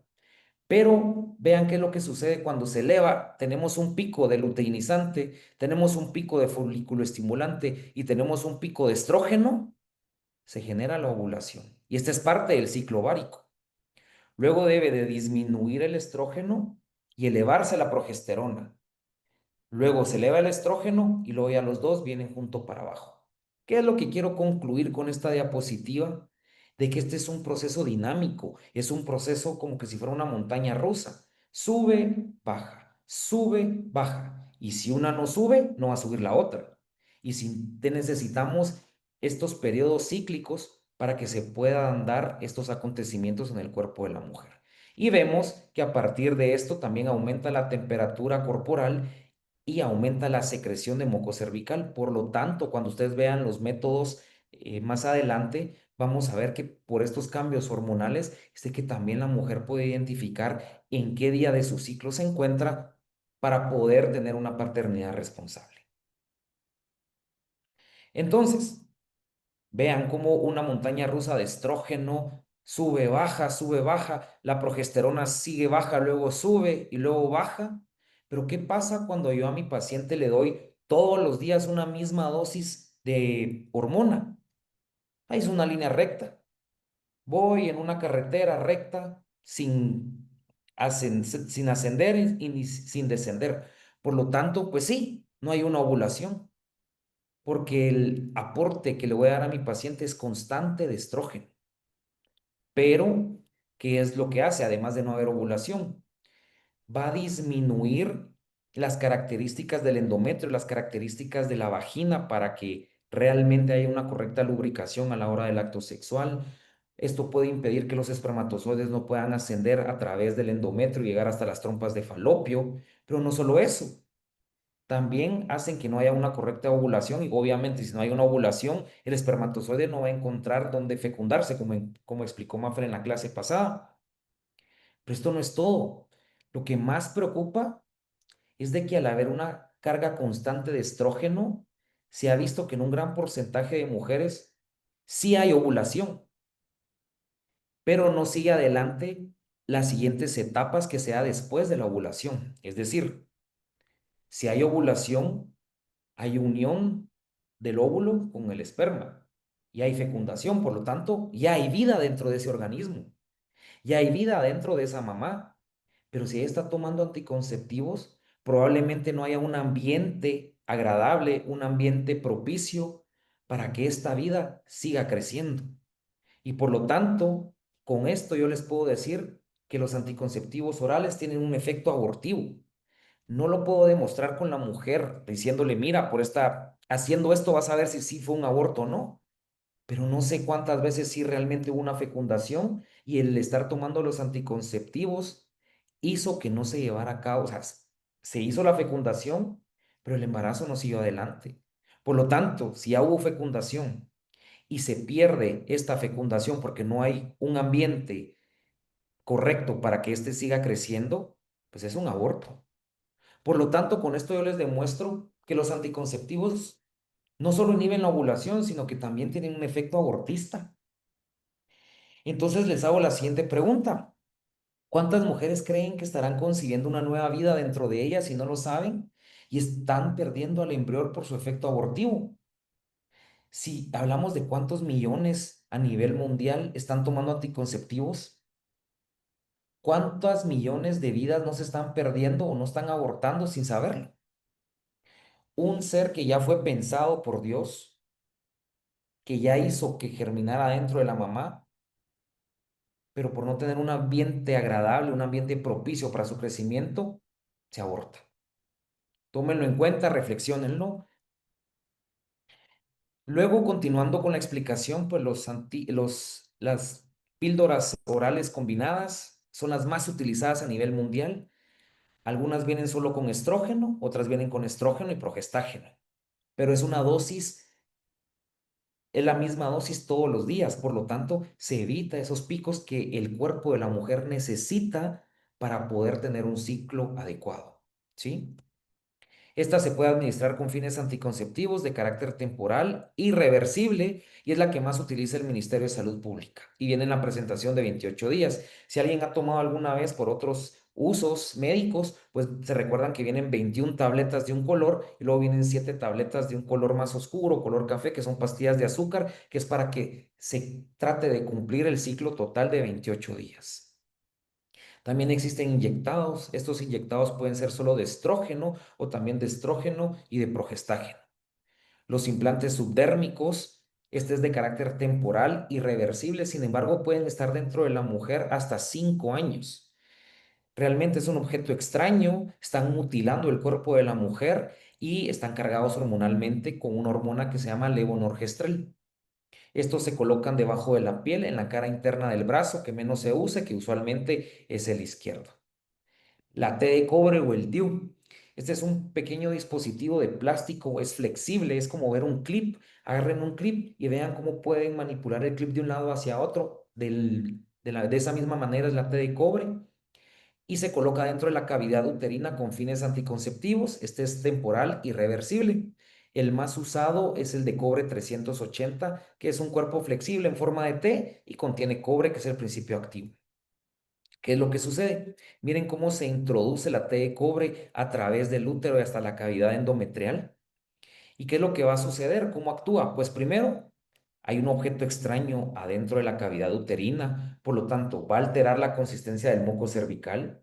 Este lo va a poner más espeso y por lo tanto va a crear como que si fuera lodo. Entonces, imagínense uno, no es lo mismo caminar uno sobre tierra normal a que haya lodo. Entonces, obviamente hace más espeso el terreno y por lo tanto los espermatozoides no van a poder ascender a través de la cavidad endometrial.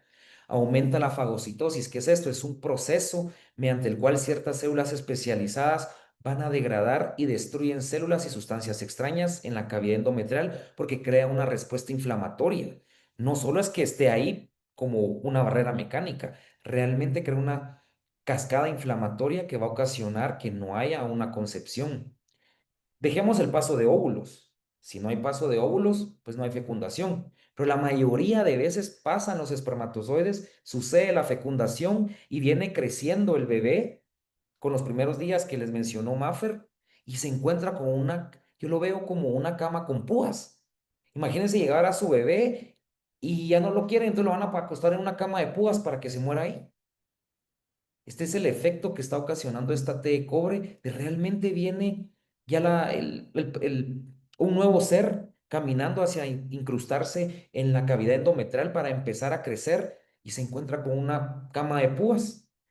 Entonces, tomémoslo en cuenta a la hora de saber o que alguien nos quiera cuestionar acerca sobre los anticonceptivos orales y principalmente también dispositivos intrauterinos. Estos son los métodos que van a ver más adelante, los métodos basados en el conocimiento de la fertilidad. Ayuda, por experiencia les digo, ayuda a tener una mejor conexión con la pareja, a saber cómo son los cambios hormonales y de estado de ánimo de ellas, depende cómo está el moco cervical de ella.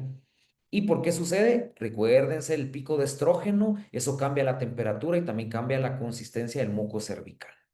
Y solo es cuestión de tomarse el tiempo de conocerlo para saber, pues, cómo se puede tener una paternidad responsable dentro de un matrimonio feliz y fecundo. Ahora bien, ya hablamos sobre qué está sucediendo a nivel mundial, qué está sucediendo a nivel nacional en nuestra población guatemalteca. Y pues sí, hay un par de estudios que me hablan de que aumenta el riesgo cardiovascular, que aumenta el riesgo de trombos, de coágulos en el cuerpo. Pero ¿será que realmente, qué otras estadísticas tenemos? Pues quiero enseñarles las siguientes estadísticas. Esta se las explico rápidamente. BT significa tromboembolismo venoso y STR es un stroke isquémico, es un evento vascular o como lo conoce la mayoría de gente, un derrame cerebral que puede ser de origen isquémico, ya sea que se tape un vaso sanguíneo o que sea de origen hemorrágico, donde se explote un vaso sanguíneo. Y MI es myocardial infarction, que es infarto agudo del miocardio. Y vemos aquí las gráficas de esto. Analicemos la primera. La primera son mujeres que nunca fumaron y que nunca usaron anticonceptivos orales. Pues vemos que a partir de cierta edad el riesgo aumenta. Sí, el principal factor de riesgo de una enfermedad cardiovascular es la edad. Y es un factor de riesgo que no puedo modificar. La edad pues va generando su factura. Pero comparémoslo con pacientes que no son fumadoras, pero sí utilizaron anticonceptivos orales. Vean cómo aumenta la incidencia de estos 4 eventos cardiovasculares, tanto de un coágulo en el cuerpo, de un derrame cerebral, isquémico o hemorrágico y de infarto, en el mismo grupo de edad de las que no utilizaban. Ahora vámonos del otro lado. En el otro lado puedo ver mujeres que fumaron, pero nunca usaron anticonceptivos orales. Y es bien sabido por todos que el fumar aumenta hasta 5 veces el riesgo de un evento cardiovascular. Pero lo que más me llama a mí la atención en estas gráficas, perdón, es de que comparemos las gráficas de las mujeres que no fuman, pero sí utilizaron anticonceptivos orales. Son muy similares a las mujeres que sí fuman y no utilizaron. Entonces, qué puedo concluir con esta gráfica? Que el usar anticonceptivos orales se asoció con un riesgo cardiovascular de un tromboembolismo venoso, de crear coágulos en el cuerpo, de un derrame cerebral o de un infarto, casi igual que las mujeres que fumaron. Les dice, no, pero ¿por qué me dio a mí un infarto si yo nunca tomé, nunca fumé, hacía ejercicio, no era sedentaria? Uso de anticonceptivos orales. Actualmente en el hospital donde yo estoy, este último mes llegaron 3 pacientes por tromboembolia pulmonar, pacientes jóvenes menores de 40 años, donde el único factor de riesgo era el uso de anticonceptivos orales. Y luego hablando con ellas me dicen, pero es que el ginecólogo nunca me dijo que me podía dar esto. Me mencionó que me podía dar coágulos, pero que la incidencia era muy baja. Realmente creo que falta una educación tanto con la población guatemalteca, me incluyo con los médicos, porque esto yo lo supe hasta cuando estaba empezando mi residencia de medicina interna, que realmente el riesgo sí se encuentra presente. Sabemos que existe un riesgo cardiovascular, pero ¿qué otros riesgos tengo? Veamos qué más nos dice la literatura. Miren este artículo tan interesante de la doctora Ángela Lanfranchi, es una estadounidense que se dedicó mucho a estudiar la anticoncepción y lo comparó tanto a nivel fisiológico, pero también a nivel psicológico y encontró una asociación muy alta entre el uso de anticonceptivos orales y el potencial de modificar la estructura y función cerebral. O sea, estamos hablando no solo de que tomarlo un tiempo y ay, es de forma reversible. Ha dejado daño a largo plazo.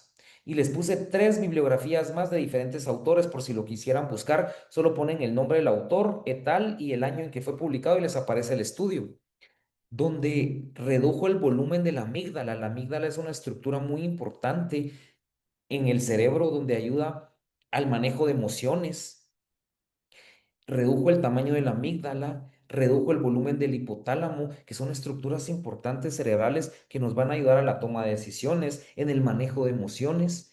Y también en el 2018 salió un estudio donde se asoció con el riesgo de suicidio e intentos de suicidio.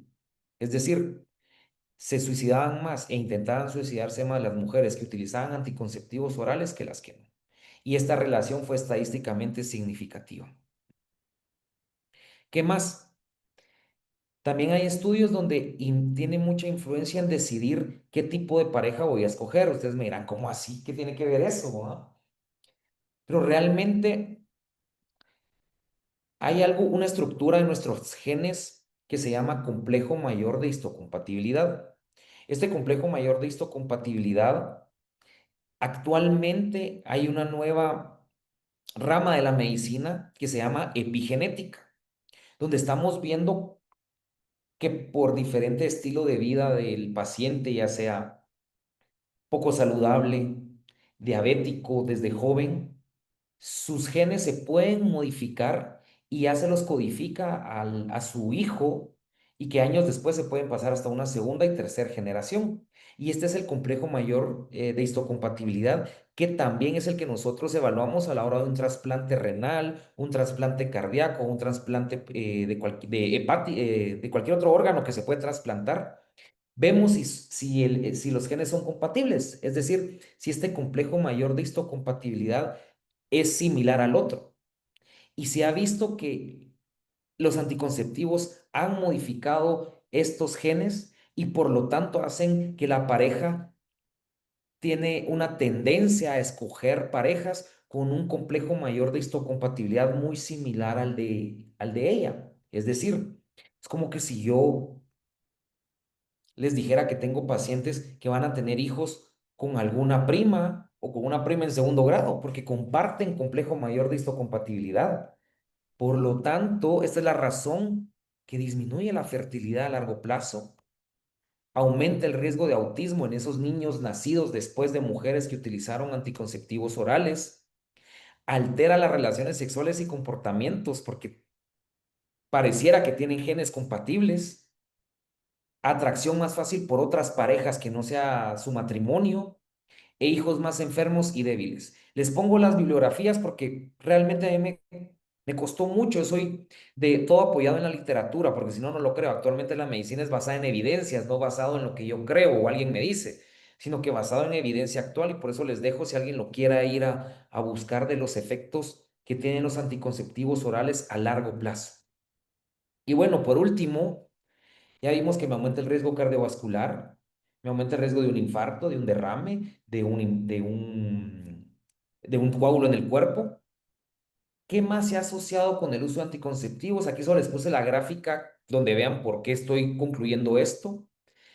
Se ha asociado estadísticamente significativo el hecho de consumir anticonceptivos orales y tener VIH, anticonceptivos orales y cáncer de mama, anticonceptivos orales y cáncer de cervix, anticonceptivos orales y enfermedad de Crohn, que es una enfermedad inflamatoria intestinal que provoca estar siempre inflado y siempre diarrea, colitis ulcerativa, que es otro problema de colon. No saben cuánta cantidad de mujeres hay con problemas de colon.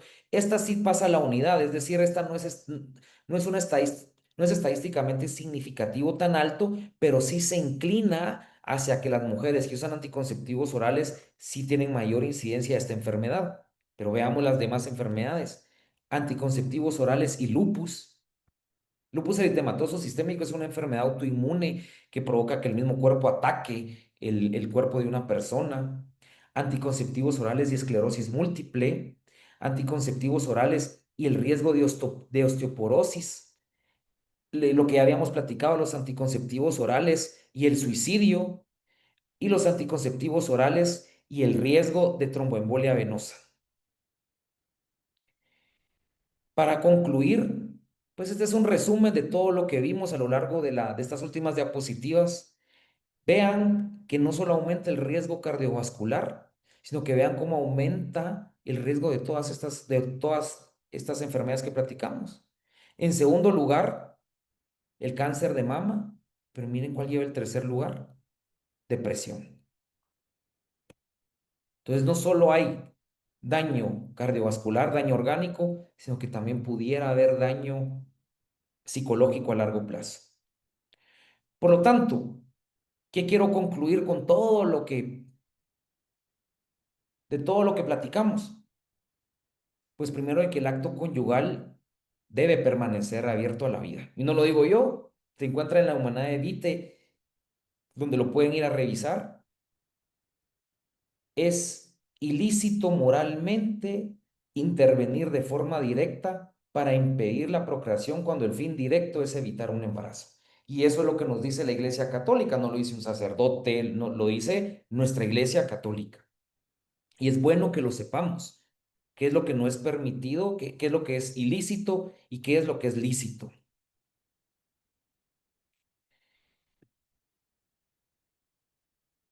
¿Qué es lícito? Porque siempre me hacen la misma pregunta, decidí poner esta diapositiva. Es lícito moralmente usar tratamientos médicos necesarios para una patología. Y esto nos lo dice el catecismo de la Iglesia Católica, donde si realmente la paciente tiene una enfermedad de base que se va a beneficiar su salud en general del uso de anticoncepción, perdón, del uso de píldoras hormonales, no con usos anticonceptivos, pues es lícito. Por último, para concluir, pues quiero decirles que su uso es inmoral, que realmente va a alterar la naturaleza. Nuestros órganos masculino y femenino se llaman órganos reproductores. Están hechos para eso, para utilizarse de una manera correcta en un matrimonio lleno de amor. ¿Sí? Ya que al utilizar anticoncepción, pues sí, podemos alterar el sentido propio del acto conyugal y también un acto de expresión del amor entre esposos. Solo por usar anticonceptivos podemos alterar estas dos situaciones. Y los dejo con el mensaje final de que la fecundidad esponsal realmente es el fruto y el signo del amor conyugal, el testimonio vivo de la entrega plena y recíproca de los esposos, que lo dice Juan Pablo II. Y en su exhortación apostólica, Familiaris Consortio. Y pues con esto doy terminada mi charla. Ya tenemos unos minutos para cualquier duda o pregunta que quisieran realizar. Pues estoy abierto a intentar solventar todas sus dudas, ya sea algo fisiológico, algo médico o pues cualquier cosa que ustedes quieran comentar acerca del tema.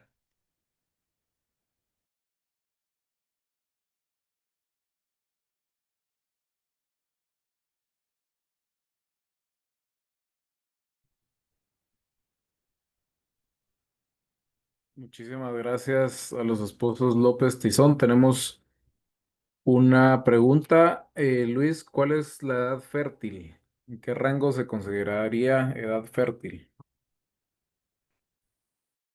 Hay diferentes definiciones. Entonces, a mí no me gusta decir de tal a tal edad, porque realmente es cuando se inicia desde la primera ovulación, es decir, desde la primera regla de la mujer hasta que la mujer ya no es capaz de ovular. Para eso hay que hacer diferentes exámenes. Pero en la Constitución se dice que está desde los 14 años hasta los 44 años. Es decir, les pueden dar anticonceptivos a todas las mujeres desde 14 a 44 años si ellas lo desean. Muchísimas gracias, Luis.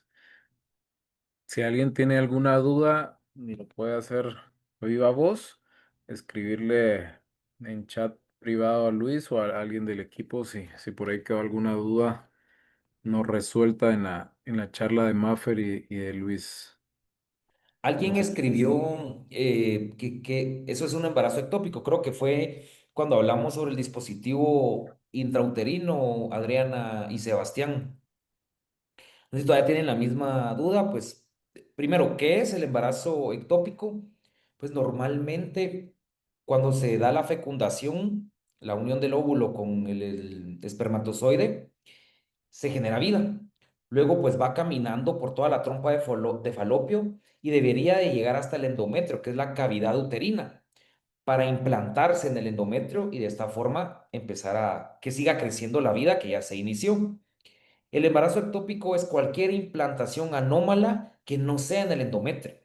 Puede ser en cualquier transcurso desde donde fue la fecundación, es decir, desde el extremo distal de las trompas de falopio hasta antes de llegar al endometrio. En cualquier parte puede darse la implantación y eso se llama embarazo ectópico.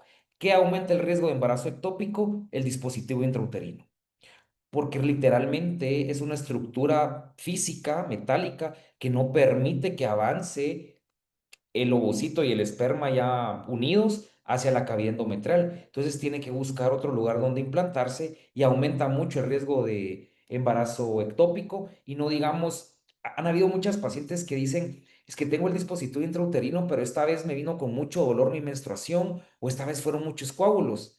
Realmente hay estudios que han visto que estas mujeres lo que tuvieron fue un embarazo y lo que están viendo ahí doloroso y con sangrado fue un aborto. Entonces sí, aumenta mucho el riesgo de embarazo ectópico y es eso, una implantación anómala fuera de la cavidad uterina.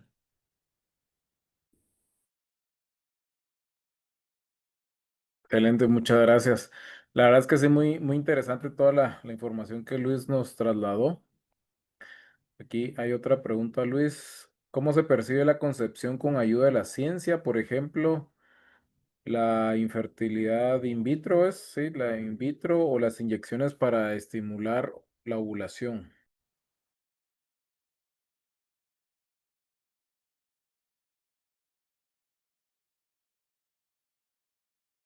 Si me permiten, yo quiero contestar esta pregunta. Y no, no está permitido por la Iglesia Católica. ¿Por qué? Porque como les mencioné, eh, el fin de tener hijos es el matrimonio. El matrimonio está hecho para que su acto conyugal dé un fruto que es el bebé. Entonces, si nosotros vamos y buscamos una fertilidad in vitro, por ejemplo, pues no tiene el fin ni el fruto de un acto conyugal como tal o del acto sexual conyugal dentro del matrimonio, sino que pues está fuera, está creado por un laboratorio, entonces no, la Iglesia Católica no lo aprueba. ¿Qué opciones da a estos matrimonios a quienes Dios no les permite dar el don de la vida?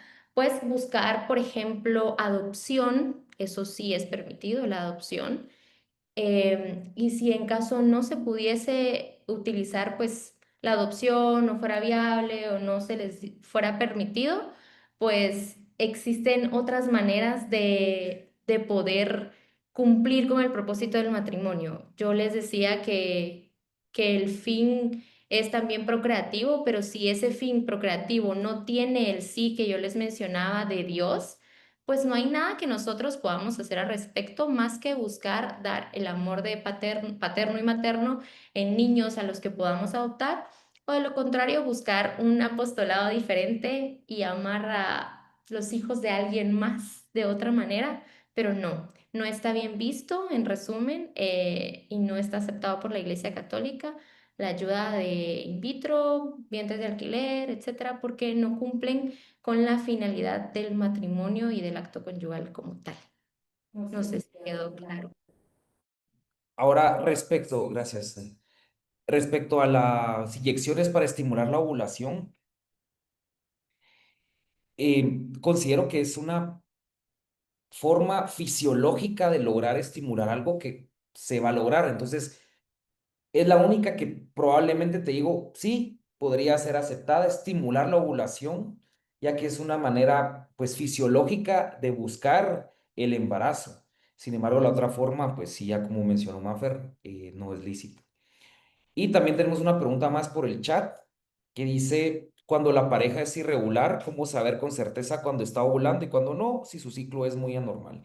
Sí, es muy común que las mujeres, pues, mire, ¿y su regla es regular o irregular? Irregular, doctor. A mí me viene 2 veces en el mes. luego no me dejan ir 2 meses, etcétera. Pues hay diferentes métodos. Primero, pues conocer el cuerpo. La mujer debe conocer su cuerpo. Van a haber ciertos cambios físicos a nivel de mamas, a nivel de estado emocional. También la pareja puede conocer eso. Sin embargo, hay ciertos métodos que vamos a ver más adelante. Depende cómo está la temperatura corporal, la temperatura la temperatura intravaginal y el moco cervical para tratar de dilucidar en qué fase o en qué parte del ciclo está la mujer. Entonces, si hay opciones, no solo es de venir y como hacen muchas colegas no, tengo que ciclarte, toma anticonceptivos. Y obviamente, pues voy a provocar que baje la regla un poco más regular, pero considero que hay maneras más fisiológicas de hacerlo.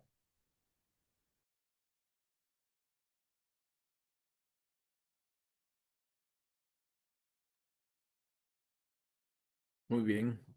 Creo que ya no hay preguntas por el chat. De igual manera, saben que si más adelante pues quieren seguir conversando este tema, no duden en comunicarse con alguno de nosotros o directamente con Luis para ampliar la información. Así que muchísimas gracias, familia López Tizón, por abrirnos este espacio también, ¿verdad? Para explicarnos un poco más todo este tema, la estadística, cómo se mueve todo este tema a nivel mundial también y que muchas veces va amarrado a temas económicos, más allá de respetar la dignidad humana y sobre todo la mujer. Se dieron cuenta casi que todo va enfocado a la mujer, es más temas económicos.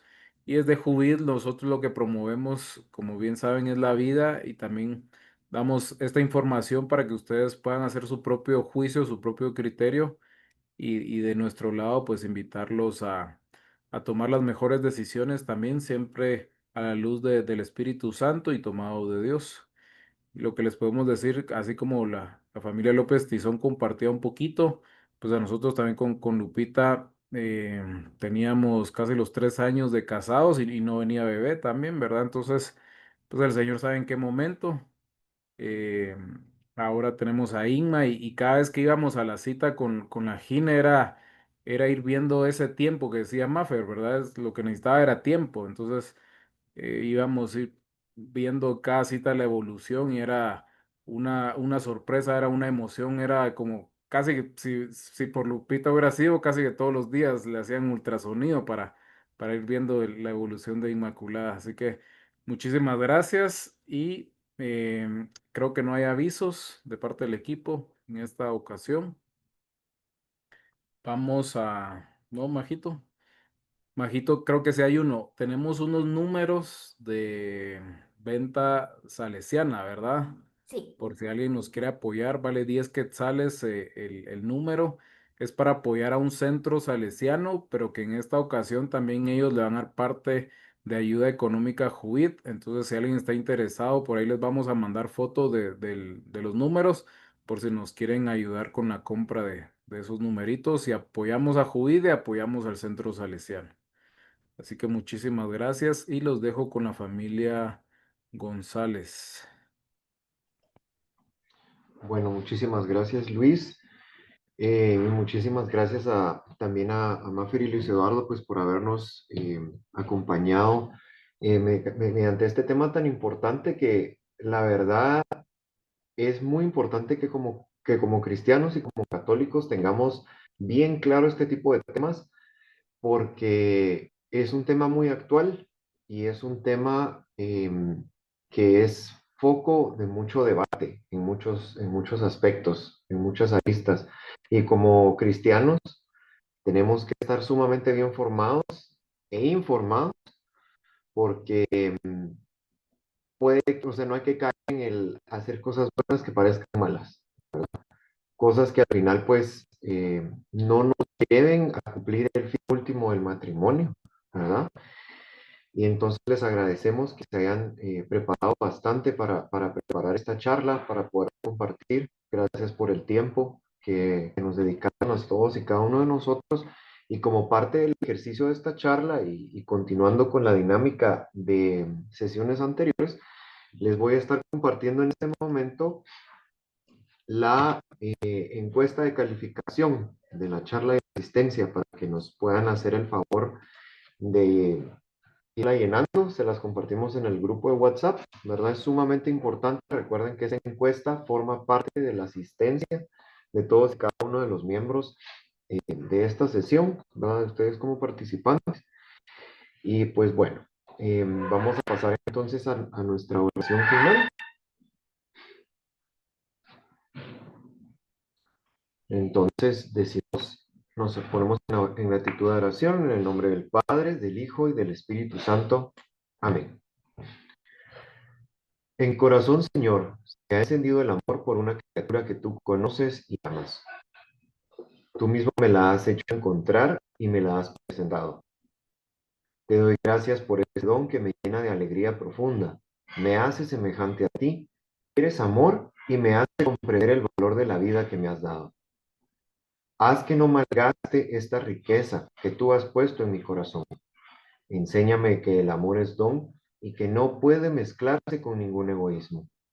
Que el amor es puro y que no puede quedar en ninguna bajeza.